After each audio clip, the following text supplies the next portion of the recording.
시청자 여러분 안녕하세요. 박걸스트입니다. 오늘 구속영장 청구에 대한 민주당 이재명 대표의 긴급 기자회견이 있었는데요. 이 대표는 불체포 특권을 내려놓고 구속영장 심사를 받아야 한다는 몇몇 주변들의 주장에 대해서 강도와 깡패가 날뛰는 무법천지가 되면은 당연히 담장이 있어야 하고 대문도 닫아야 한다고 말을 했습니다. 역시 이재명 대표가 왜 정치천재라고 불리우는지를 정확히 가르쳐주는 대목인데요. 며칠이 아닌 몇 년 동안 수구 언론부터 시작을 해서 현 정부 그리고 당내 수박들까지 계속적으로 압박을 하여 불체포 특권을 내려놓아라 하는 말을 하고 있습니다.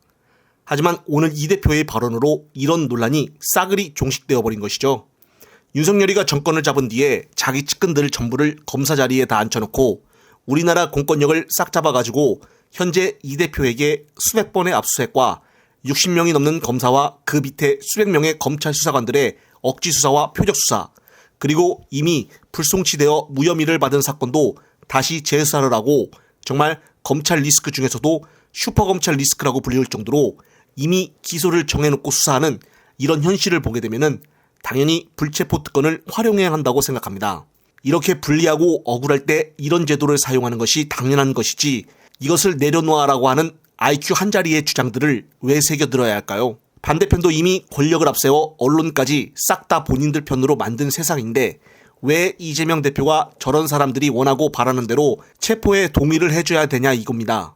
정치 수사인 만큼 이 대표의 불체포 특권의 정당성의 대답은 충분했다고 봅니다. 그러면서 이 대표는 현 정권이 무도한 검찰권을 남용할 거라고 생각을 했지만 지금처럼 없는 사건을 대놓고 만들어 아무 일 아는 듯이 조작할 거라고는 상상조차 못했다며 이같이 밝혔는데요. 따라서 예전에 없애고자 했던 말과는 달리 지금은 다를 수가 있다는 것이죠. 정말 그동안 검찰발 보도로 얼마나 이재명 대표가 상처를 받았겠습니까? 조중동에 의해서 수천 개씩 쏟아지는 언론에 일일이 대응할 수도 없는 상황이라서 언론이 계속적으로 이 대표를 악마화 만들었습니다.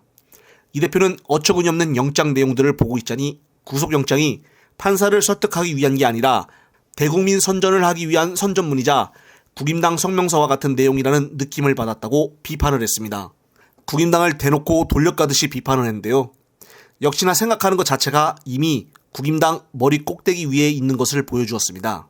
이재명 대표는 이어 대장동 개발과 성남FC 관련 사건은 이미 몇 년 전에 벌어졌던 일이고 그동안 사건 내용이 바뀐 게 없다며 바뀐 것이 있다면 이재명이 대선에서 패배를 했고 검사를 하던 분이 대통령이 됐고 수사 검사가 바뀐 것뿐이라고 강조를 했는데요. 그러면서 검찰의 구속영장대로 만약 대장동에서 환수할 이익을 비율로 정했다면 부동산 경기가 나빠져 손해가 난다며 유무죄를 천공스승 같은 분에게 물어야 하고 잘못 예측하면 갑자기 범죄자가 되는 논리가 이해할 수가 없다고 말을 했는데요.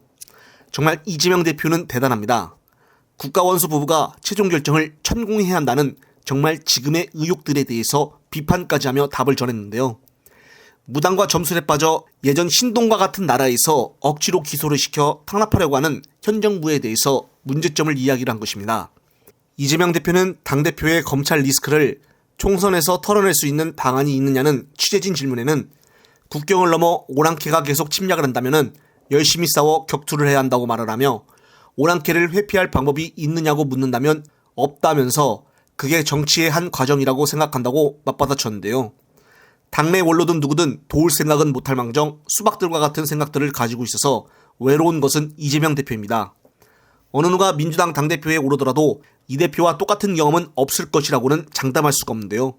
그러면서 이재명 대표는 민주당 일각에서 제기되고 있는 기소 시의 대표직 사퇴론과 관련해 경기도지사 시절 4가지 혐의로 전부 무죄를 받는 일이 있었는데 당시 약 2년간 재판에 시달렸음에도 경기도정은 꼴찌평가에서 1등 평가로 바뀌었다는 점을 상기해줬으면 좋겠다고 100% 정답인 말을 했는데요. 이 같은 말로 사퇴 요구를 사실상 일축한 셈입니다. 일각에서는 지금 지지율을 하락시켜 이재명 대표를 없애려는 계획을 하려는 것으로 보여지는데요. 그러나 지금 국임당의 지지율 상승은 전당대회 당대표를 뽑는 기간이라서 일종의 컨벤션 효과입니다. 선거가 끝나면 당연히 국임당은 폭망할 것이고요. 다시 이 대표의 지지율과 민주당의 지지율은 상승할 것입니다. 지금 현 정부의 검찰의 수사를 신뢰하지 못하겠다가 더 많다라는 여론조사가 나왔죠. 자기와 자기 측근들과 가족들은 공정과 상식으로 특혜를 주고 일반 국민들에게는 비공정과 비상식으로 각자 도생하라고 하고 오늘 이 대표의 기자회견으로 지지율은 다시 오를 것으로 예상이 됩니다. 지금이나 앞으로 다가올 미래나 민주당에는 이 대표만큼 뛰어난 리더십을 가지고 있는 인물이 없기 때문에 이 대표를 기소를 시켜 처벌을 받게 하여 민주당 당을 분열시키고자 하는 것이 바로 국임당과 현 정부의 공통된 생각이라고 추측을 해보는데요. 따라서 더욱더 진보층에서는 이 대표로 똘똘 뭉쳐 이 어려운 시기를 헤쳐나가야 한다고 봅니다. 그래야 활짝 핀 새 희망의 대한민국을 꿈꿔보지 않겠습니까? 암튼 오늘 기자회견은 누가 구성한 것일까요? 정말 대박 계획이었습니다. 영상을 보신 구독자님들의 소중한 댓글 부탁드립니다. 꼼꼼히 체크하여 다음 영상에 참고하겠습니다. 이번 영상은 여기까지입니다. 시청해주셔서 감사합니다.